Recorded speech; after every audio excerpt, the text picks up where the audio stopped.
서술자 시점 나온다. 이론 나온다. 위에 거는 작품에 나와가지고 힘들었지? 그래도 좀 도움이 될 만한 부분이 있었을 것이다. 예요. 지우고. 2학년 때 다 배울 작품들이니까 이것들이 언급한 것들이 잘 기억해둬라. 이런 것이군. 기억해둬라. 자, 소설은 봐봐. 소설은 인물과 사건과 배경이 그 구성의 3요소예요. 중요해요. 그 중에서도 인물이 중요해요. 여기서도 인물에 대한 설명이 좀 많아. 앞부분 이제 여러분들이 영상 보면 인물에 대한 인물 유형이니 뭐 성격을 제시하는 방법이니 여러 가지가 많이 있어요. 그런데 이런 인물과 사건 배경을 어떻게 세팅하느냐, 그것도 굉장히 중요하지. 재료가 여러 좋은 재료가 많이 있는데 셰프에 따라서 각자 개성 있게 요리할 거 아니냐, 그런 거예요. 어떤 셰프가 어떤 관점으로 어떤 컨셉으로 요리를 하느냐에 따라 그 같은 재료지만 그 맛은 다르다. 그거를 지금 그 관련된 것이 바로 이 서술자 시점인 거예요.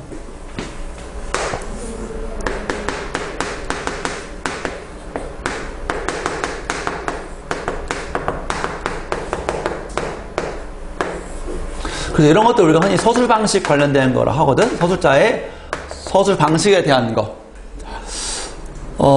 농촌을 배경으로 농촌에 사는 농민들의 투박함을 보여주고 싶어.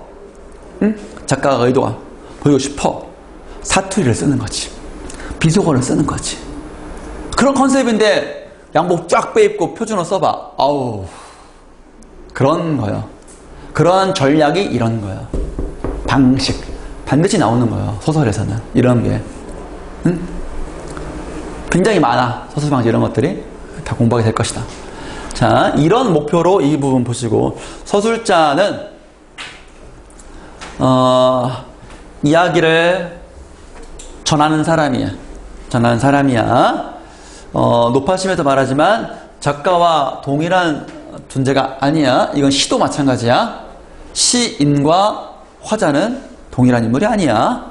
어떤 책은 뭐 특히 윤동주 시를 이제 할 때 어떤 책은 동일하다 라고 한다. 이 윤동주 씨의 나는 나의 참회의 줄을 한 줄에 줄인다 할 때 나가 윤동주래. 원칙이 어긋나는 거야. 아무리 윤동주 필이 나도 원칙적으로는 시인과 화자는 같은 인물이 아니야. 그래야지 김소월이 여성적 어조로 진달래꽃 쓸 수 있고 엄마의 눈에 같은 그런 시 쓸 수 있는 거예요. 동시 같은 거 쓸 수 있는 거지. 항상 자기 스타일의 자기 남성적인 캐릭터만 쓰면 대간 안 되지. 그래서 그런 거야.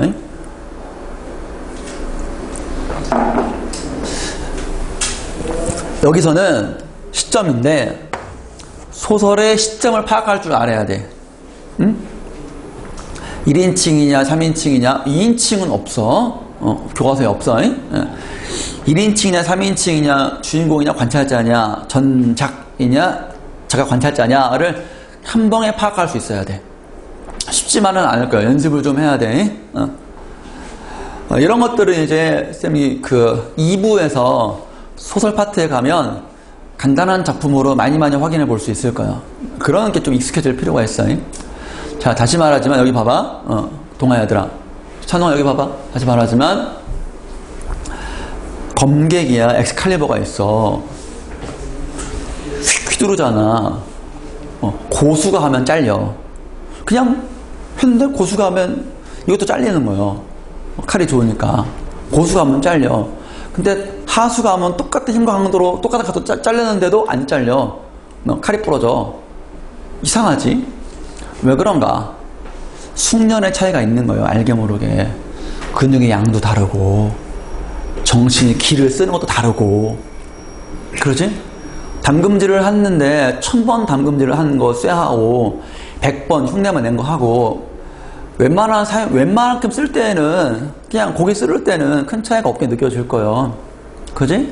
그런데 딱 한번 결정적인 순간에서 그게 뚝 부러질 수가 있어. 그건 그냥 낭패야. 전부 제로가 될 수 있어. 우리가 하는 게 그거라니까. 에이, 안 나올 것 같은데요? 대충 알아요. 큰 거 다쳐. 기왕에 하는 거 조금 더 하면 되잖아? 시간 넉넉할 때. 그거다. 결정적으로 한순간에 망하면 후회가 돼. 좀만 더 할 거라는 후회를 한 번이라도 해봤다면 지금 하는 게 맞아. 의지를 다지는 거예요. 이거 다 끝낸다. 내가 끝내준다. 어떻게든 영상으로 내가 할 도리를 다 하겠다라는 거예요. 여러분들은 틈틈이 참고삼아 보면 된다라는 거예요. 알겠지? 다시 한번 마음가짐을 새롭게 해봐. 우리는 지금 고수를 거듭나기 위해서 훈련하고 있는 거예요. 자, 될 수 있다, 여러분들은. 다시 시점은 서술 방식이랑 관련지어서 이게 시점이 뭐냐에 따라서 서술 방식이 결정되는 거예요. 알았지? 그래서 어떤 위치에서 바라보느냐, 작품 아니냐 바뀌냐, 작품 아니냐 바뀌냐. 1인칭이면 안이라고 하고 3인칭이면 작품 바뀌라 그래. 등장인물이 안에 있어, 서술자가 안에 있어, 나가 안에 있으니까.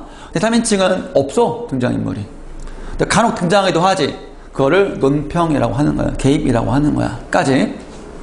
자, 쭉 한번 정리해보자. 그랬고, 그래서 속에 있는지 밖에 있는지 1인칭 작품을 이렇게 막 쓰는 거요. 알아듣겠지? 있다. 내면까지 볼 수 있냐 없냐 이런 것들. 이제 주인공이면은 자기 내면은 다 서술할 수 있어. 이따 하겠지만 개념상으로 1인칭 주인공 딱 그런 거예요. 내면을 말할 수 있냐 없냐에 따라서 결정이 되는 거예요. 이 주인공은 주인공 나의 내면 말할 수 있다. 근데 다른 사람은 몰라. 그지?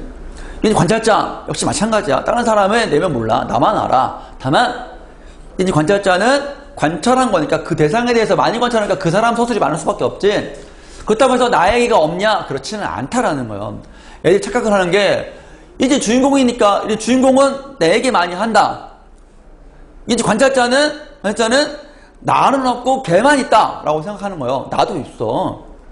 관찰자니까 다른 사람의 내면을 볼 수 있다까지 오해한다니까. 이래서 관찰자에서 반대급부로 반대라고 생각하는 거예요. 이제 주인공과 관찰자가 반대라고 생각하면 그런 실수를 할 수가 있어. 어디까지나 1인칭에서 내면 심리 서술할 수 있는 거는 나밖에 안 돼. 나의 내면 심리밖에 될 수가 없어.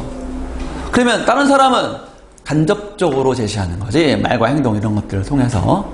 알겠지? 자, 시점을 많이 어려워들 해. 여기 서술자의 위치가 작품 안에 있다. 안에 있으면 1인칭이다. 밖에 있다. 안에 있다. 밖에 있으면 3인칭이다. 안에 있다는 얘기는 등장한다. 3인칭은 등장하지 않는다. 그래? 그 다음에 나가 자신의 얘기를 하면 주인공 시점. 나니까 1인칭이잖아? 그렇지 않으면 관찰자 시점. 그러면 관찰자에서 나는 서술자가 되고 그 누군가 관찰되는 대상, 사물일 수도 있어요. 대상이 주인공이 되는 거예요. 여기서는 나가 주인공이요. 이거 구분할 수 있겠어? 주인공이자 서술자지. 그러냐? 이 차이를 볼 수 있어야 돼. 이걸 이해하고 적용할 수 있어야 돼. 이거 제대로 이해하지 못하면 헷갈릴 수 있어.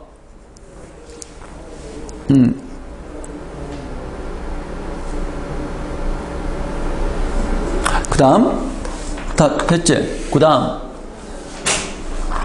밖에 있는 3인칭이 모든 인물의 내면 적었어? 여기서? 모든 인물의 내면을 다 볼 수 있다. 그럼 전지라는 말이 전지전능한 신 다 한다라는 소리예요. 다 한다. 엄청 많이 있지. 대부분이지. 많지 이게. 많을 다. 많지. 근데 관찰자는 1인칭 관찰자랑 거의 유사한데 나가 없을 뿐인 거예요. 나가 없을 뿐인 거예요. 내면 심리 서술 못해 이거는. 분명히 3인칭 그녀 하지만 내면 심리 나는 그는 착하다. 그는 슬펐다. 이거 없어. 그런 거 없는 거예요. 이게 관찰자. 이건 별로 없어. 관찰자는 별로 없어. 그래서 1인칭 주인공이 좀 많고 3인 전작이 좀 많고 그래. 대부분은 그렇더라. 자, 주인공 시점을 보면은 이거 왜 쓰냐? 이것 때문에 그래. 그 나의 내면 세계를 마치 나인 것처럼 독자가 나처럼 착각하는 거잖아. 그렇게 해주려고 하는 거예요. 그래서 친근감 이 정도야. 그런데 다른 인물은 잘 모르니까 그런 좀 이제 답답함은 있을 수 있지. 이 정도 특징. 밑줄 좀 그어줘. 다음에 관찰자는 부수적 인물인 나 서술자가 다른 사람 이야기를 많이 하는 거예요. 주인공 얘기를 많이 하는 거지. 근데 관찰만 하기 때문에 그 주인공의 내면 심리는 정확히 알 수는 없어. 이 얘기는 뭐냐면 간접 제시할 수밖에 없어. 전해준다라는 말이 이제 말과 행동, 관찰한 내용을 하는 거지. 그러니까 이거 봐봐. 긴장감과 신비감을 줄 수 있지. 정확히 모르니까. 그러면서 이 등장인물의 그 주인공의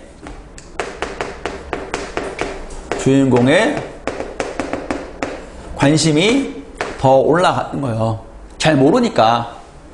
정확히 모르니까 단서를 추리 삼아가지고 궁금증을 유발하면서 어떻게 될까? 뭐요? 이거 뭐요? 이렇게 궁금하게 되는 거예요. 잘 모르면, 안 알려주면. 외부 세계겠죠. 당연히 관찰하는 거니까. 다음에 관찰자. 그래서 객관적인 태도로 보여주는 거예요. 있는 그대로 보여주는 거예요. 그래. 그래서 여기 그녀 이런 것들이 있지. 그 그녀로 많이 나오고. 그러면 이거는 극적인 효과다라는 말 이해해보자. 극적인 효과라는 거는, 극적이라는 건 뭐냐면 관찰하는 게 보여주기잖아. 쇼잉이잖아. 쇼잉. 그래서 극이라는 말은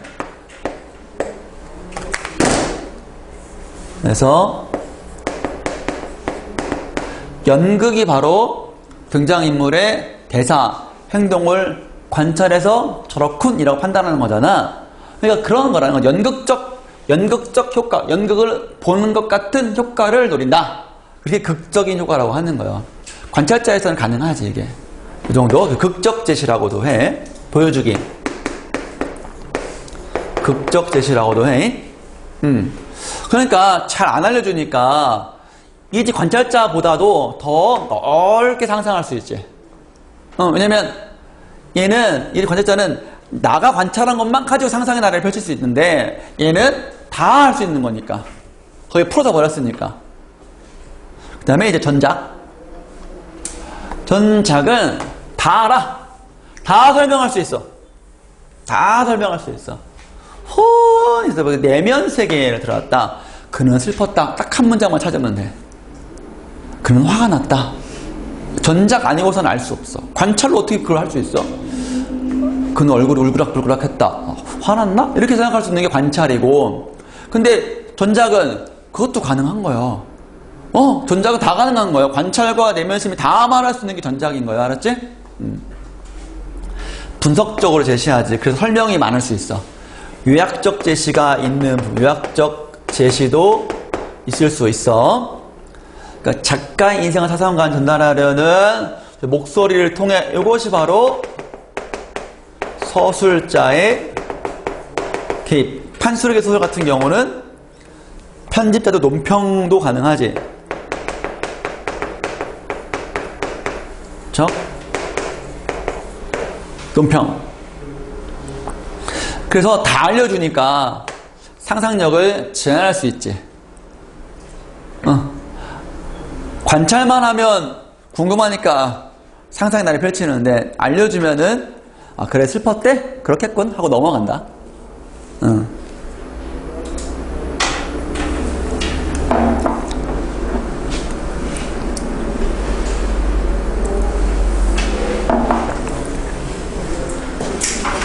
그 다음에 또 뭐 있나?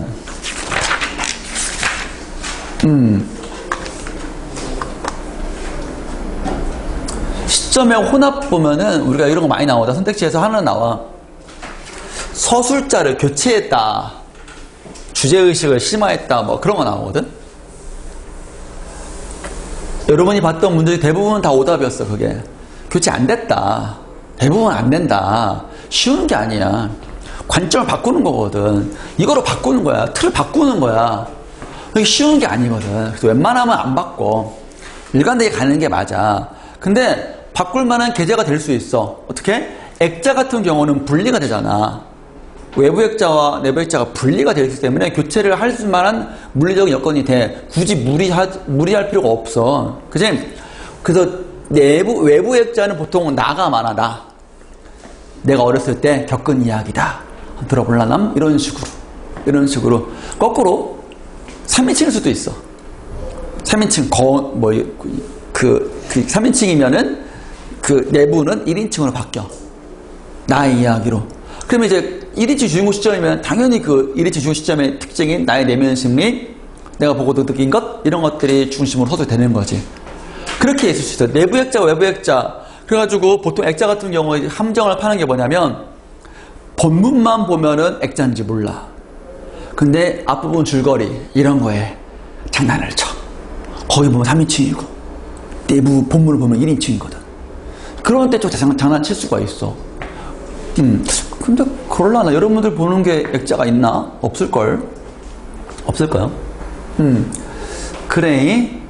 그래서 이야기 속에 또 하나의 이야기가 들어있다 해서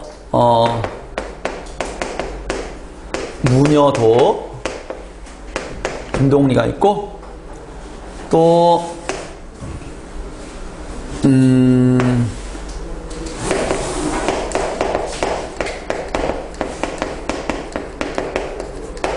목넘이 마을의 개라고 황수런 님이 쓴 거야. 대표적인 액자이지.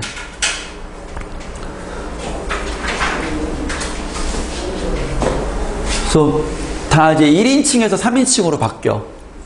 3인칭이 바뀌어, 이게. 이런 것들은 다 이제 1인칭에서 내부 액자 가면 3인칭으로 바뀌어.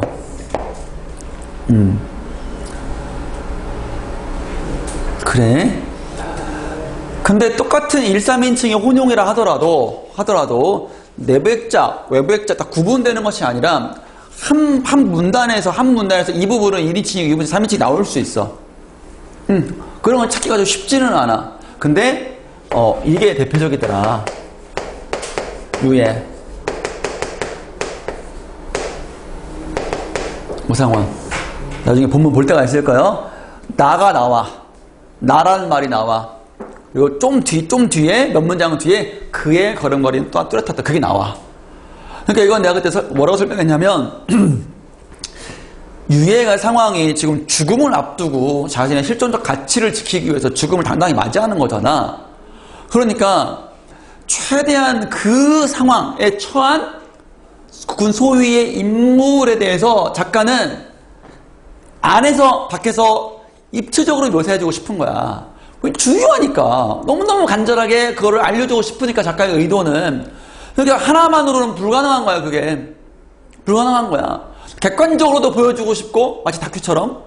객관적으로 이제 그 보여주면서 나레이션 할 수도 있고, 그 인물의 말로도 하게 하고 싶은 거야. 지금 어떤 상황에 처해 있는지를. 내가 지금 죽음을 앞두고 뒤에서 이제 거기 남쪽으로 향하는 그 뚝길을, 눈 쌓인 뚝길을 걸어가고 있는데 뒤에서 자기가 준비! 발사! 그 상황을 지금 듣고 있는 거야, 지금. 이런 상황에서 내가 그 인물의 그 찰나의 순간순간에 마치 정지장면처럼 탁탁 끊어지면서 어떤 심리를 가진지를 1인 주인공 시점만큼 자세히 보여주는 건 없거든. 죽음을 앞두고 어떤 상황인지 그걸 보여주고 또 이제 총 맞아서 그가 쓰러지는 모습을 마치 감정이 없는 카메라에서도 이렇게 보고 있는 것처럼 그러니까 그 객관적인 위치가 더 비극적으로 보여주는 거지. 한 인간의 죽음에 대해서 존엄한 죽음에 대해서 그 최적이다. 유해는 그래서 시점의 혼용과 의식의 흐름에서 특정화된 작품이다. 유해가 나오잖아? 두 개는 반드시 물어본다. 응? 다시 그 위에는 그래서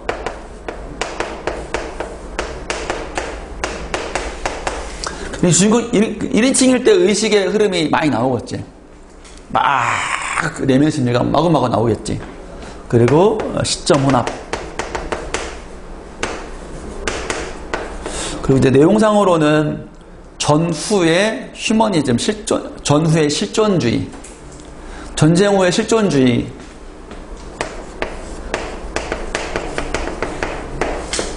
전쟁 후의 실존주의. 전쟁이라는 게 끔찍하잖아. 비극적이고 사람 목숨이 왔다리 갔다리 하고 죽고 사는 게 막 밥 먹듯이 막 뒤집기고, 그러니까 인간의 그 존엄성이 뚝 떨어지는 거야. 그래서 전쟁 후에 다시 그걸 어떻게 회복할 것이냐, 뚝 떨어진 인간의 실존적인 존엄 어떻게 또 끌어올릴 것이냐에 대한 문학적인 나름대로 해결 방법이 이런 작품들인 거예요. 전쟁 후에 이런 것들이 많아. 뭐 알베르 까뮈의 이방인이라든가 뭐 그런 것들이 이제 1차 세계대전 이후에 많이 나왔었지. 그렇대. 자, 유예 했고, 그 다음에 3번 보면은 전작인데 전작이 아닌 것 같아. 근데 아닌 것 같아. 그래서 여기 보면은 특정 인물 중심으로 사건이 소설되는 것 같아. 근데 그게 나가 아니라 그야. 그야. 이거 우리가 제한적 전지작가 시점이라고 그러고, 또 이런 인물을 우리가 초점화자라 그래. 우리가 배운 작품으로는 비 오는 날이면 가리봉동에 가야 한다 그거야. 제목이 길어가지고.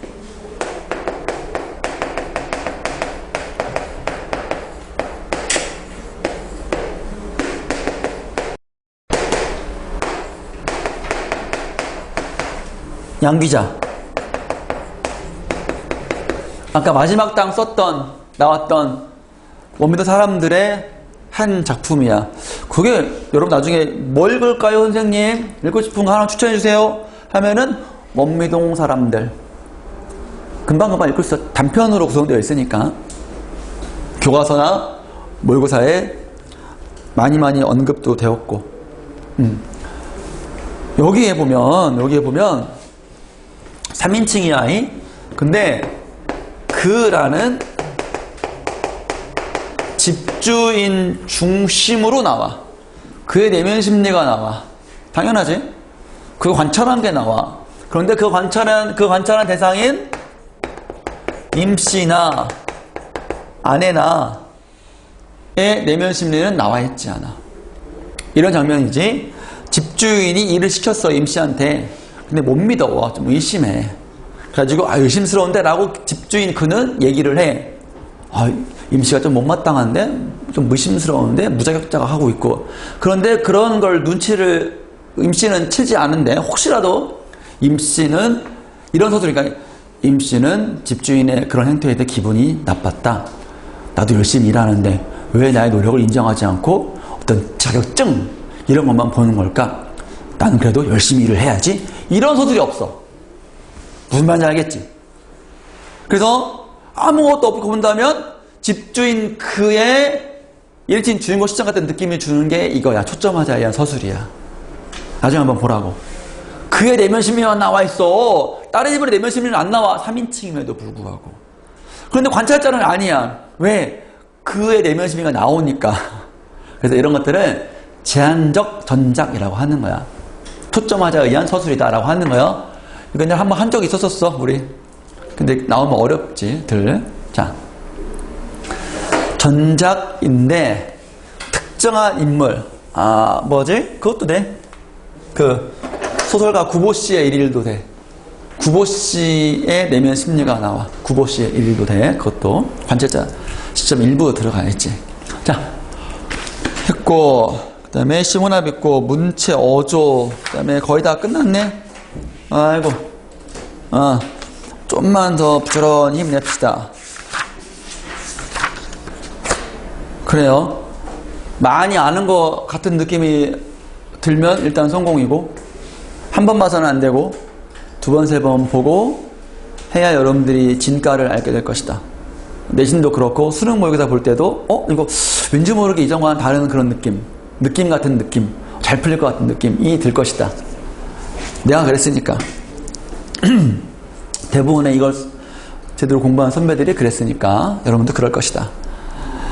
자, 그 다음에 좀만 더 합시다. 문체, 여기 보면 문체는 어디에 있냐면, 소들의 문체는 어디에 있냐면 여기에 있어요. 자, 우리 인물사건 배경이 구성의 삼요소라 그러잖아요. 근데 소설의 삼요소는 뭐냐면, 소설은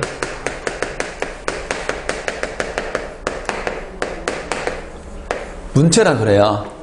이론적으로. 그 구성이 이제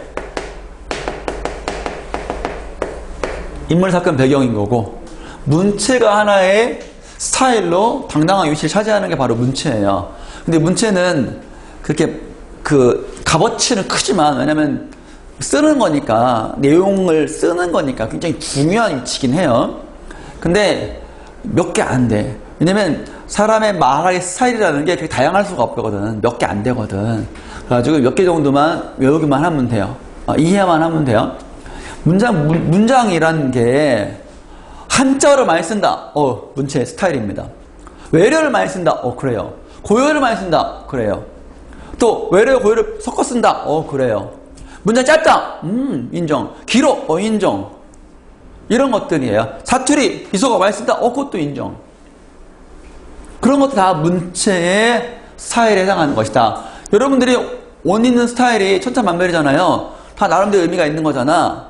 근데 한 작품에서 두드러지는 게 있단 말이야.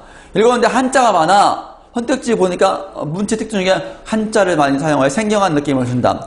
관념적인 내용을 드러내고 있다. 맞아, 그거는. 비속어를 많이 사용해서 등장인물의 어떤 그러니까 현장감, 현실감, 사실적인 느낌을 많이 준다. 맞아. 그런 거예요. 문장이 길어서 서술자의 복잡한 생각을 드러낼 수 있다. 맞아. 그렇게 돼 있는 거예요. 작품마다 그 작품을 개성적인 스타일이 있다고. 근데 몇 개 안 된다고. 찍으면 된다고. 몇 개 중에서 이거겠지라고 하면 된다고. 선택지를 보고 판단하면 쉽다고. 이런 것들은. 자, 길어. 만연체라 그래. 쌤, 길고 짧은 게 알긴 알겠는데 얼마나 길어야 긴 거예요? 그래? 얼마나 길어야 긴 거예요? 그래서 보통 우리가 그 시험 문제를 보면은 비포 사이즈에 1단, 2단이잖아요. 반 나누잖아. 한 단락이, 이게 이 본문이잖아. 보면은 한 문장이 한 줄이면은 간결체야. 마침표가 한 행이 뜯기면 조금 넘어가도 괜찮아. 근데 세 줄 넘어가잖아. 마침표가. 그냥 만연체라고 봐. 일단 길이상으로는. 근데 만연체를 주로 쓰는 작가가 있어. 누구?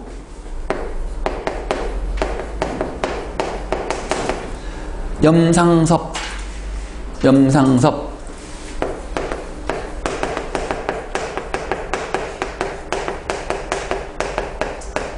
염상섭의 만세전과 3대 하면은 만연체의 대표야. 길어? 다시 한번 봐봐. 나중에 나왔을 때 진짜 길구나. 4줄 5줄 넘어가는 거다. 한 단락에 한 문장인 경우도 있어. 미치지 그럴 때는. 근데 끊어서 읽은 거지 그럴 때는. 짧어. 간결체. 속도감이 있어. 간결체는 그거야. 난소공. 조세희. 난소공 처음에 우리들은 천국을 생각한다. 하루라도 천국에 있지 않은 적이 없다. 뭐한다. 연결어가 별로 없어. 연결어미 없고 접속 부사 같은 거 있잖아. 그런 거 없어. 이런 것들은 많아. 그러니까 이어지는 느낌이 들어. 그러니까 하나의 길긴 하지만 쭉 이어지는 것 같아. 근데 이런 연결음이 없고 짧은 문장들이 연속으로 이루어진 것들은 어떤 느낌이냐면 이런 느낌이 드는 거예요. 몽타주 같이 탕 찍었는데 이렇게 보니까 그림이 그려져. 다 한 문장으로 연상되는 이미지가 파편 종합하면 아 그런 거? 이런 느낌이 드는 게 이 짧은 문체의 특징이야. 좀 상상을 해야 돼. 연결이 안 되니까 우리가 연결해야 돼. 그 사이 문장과 문장의 사이는 이 문장이 주는 이미지, 장면, 이 문장이 주는 장면을 연상해가지고 그걸 종합해야 돼. 그러니까 속도감이 있다고 하지만 속도감이 그렇게 많이 있는 건 아니야. 그것도 이제 훈련을 해야 되는 거죠, 여러분들이. 장면을 구성하는 능력을 해야지. 그 밥 먹는 장면 생각해봐, 난소홍. 철거 직전에 밥 먹는 장면 생각해봐. 반찬 뭐 있고 말이 없었다. 식은 반찬 상에는 식은 된장하고 뭐 감자 2개 숟가락을 들었다. 말없이 밥을 먹었다. 이렇게 되잖아. 그럼 그게 얼마나 좀 그래 비참하고 뭐 그런 거 있잖아. 그런 그림을 그리는 것이다. 짧은 문장이 있다. 예스러운 문체, 한자와 고어가 조금 많아. 이런 것들은 이제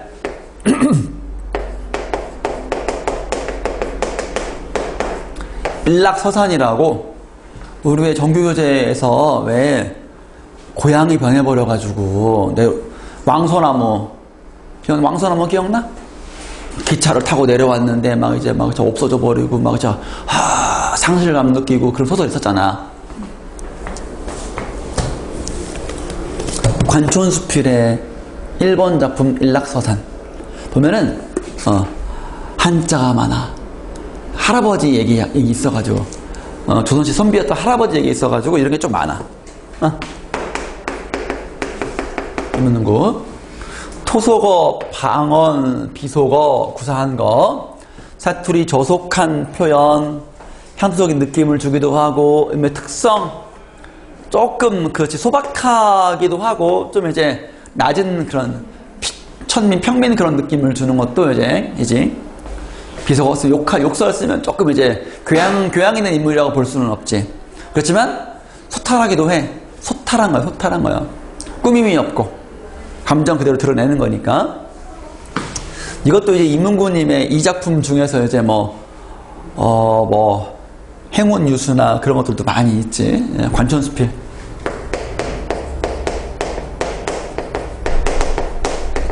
수필하면은 임문구님이고, 충청도 사투리가 수능에 한번 나왔었어, 이게. 관촌수필이 내가 말했잖아. 3번 수능에 나온 작품이라고, 이게. 이 안에 있는 것들이. 그 중에 내가 옛날에 뭐가 하나, 행운유수인가가 나왔었는데, 첫 번째 문제가 그랬어. 서술상 특징이었어. 나는 그냥 작품 안 읽고, 제목만 보고, 이거 나왔네? 하고, 그 다음 문제를 바로 갔더니 16번인가? 문제를 봤더니, 서술상 특징을 물어봤어. 쓱 보니까, 사투리를 사용하여 현장감을 높였다. 답이네. 이렇게 그냥 찍어버렸어. 다른 거 읽지도 않고 정답이었어, 그게. 그러니까 이 작품의, 이 작가의 이 특정한 이문구는 사투리를 쓰더라. 충청도 사투리. 여러분들 총순의 집에 잉어 키운 거 있잖아. 그거, 유자소전. 이 작가가 쓴 거야. 유자소전. 적어줄까? 유자소전.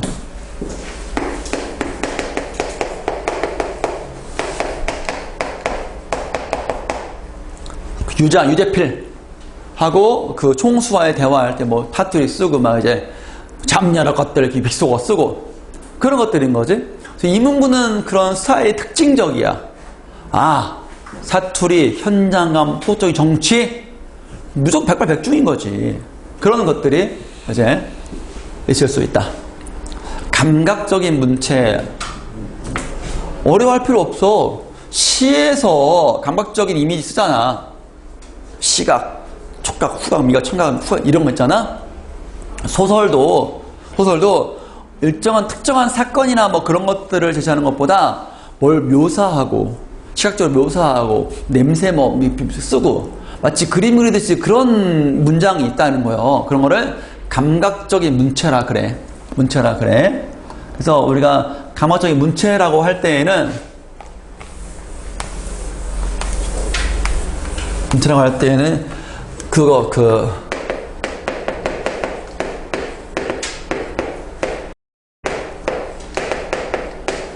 김승옥의 무진기행이 대표적인 감각적인 문체야.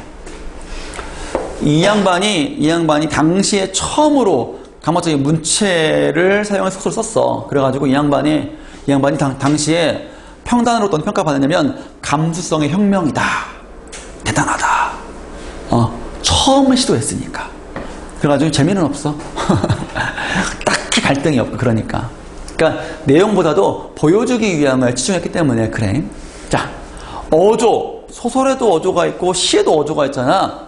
그렇지. 작품이니까. 서술자가 있다면 화자가 있잖아. 똑같은 거지. 말투가 있는 거야. 그걸 어조라고 해.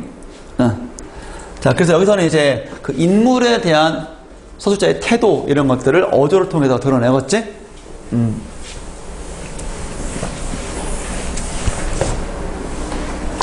어조, 문체, 주제 파악하는 방법. 어조까지만 하고 쉽게. 이거 하나만 하자. 어조 개념 있고, 그 다음에 46쪽에 어조 종류까지만 하고 쉬자잉. 해학적 어조 한 거요. 해학이 뭐요? 해학이 익설과 재미를 통해 냉소에서 포함되지 않은 이야. 조심해야 돼, 이거. 요거는 풍자야. 해학은 그냥 웃음. 악이 없는 웃음이야. 그래서 해학은 우리가 웃음으로 눈물 닦기라 그랬지. 현실의 힘듦을 한번 웃음으로써 이겨내려고 하는 우리 선조들의 지혜였던 거예요. 알겠지? 단순하게 농담이나 뭐 그런 거는 아니고, 미안. 농담이나 그런 거는 아니고, 그 웃음에는 깊은 슬픔이 담겨 있는 게 해학적인 웃음이라고 하는 거예요. 물론 정말 깔깔깔거리는 웃음도 있긴 있어. 그거는 해학의 본류는 아니야. 해학의 본류는 슬픈 상황에서 웃음을 유발을 시켜가지고 그 슬픔을 그러면서 넘기는 거야. 해결할 수가 없으니까. 풍자, 비판하는 거, 깎아내리는 거. 반어적 어조, 반어법. 표현과 반대로 표현하는 거, 상황과 반대로 표현하는 거. 이거는 이제 그 소설이니까 인물과 인물 사이의 상황 이런 것들을 보면서 이 인물이 얘를 사랑한다네 되게 싫어하는데 거꾸로 표현한 거구나 이렇게 이해할 수 있겠지. 똑같아. 반의 작동 원리는 상황과 표현이 반대야. 제대로 이해하면 상황을 제대로 이해하는 게 포인트야. 냉소적 어조 아주 차갑게 비웃는 거야. 냉소. 이거는 비난에 가까워. 아주 사람 취급도 안 하는 거야. 그걸 냉소적 어조라고 해. 몹시 비웃으며 업신여길 탄 거. 이런 인물이 냉소적 어조가 잘 없어. 별로 없어. 대부분 별로 없어. 네, 여러분들이랑은 여기까지 하겠습니다. 잠시 쉬었다가 우리 교과서 고향 보겠습니다. 현진관에.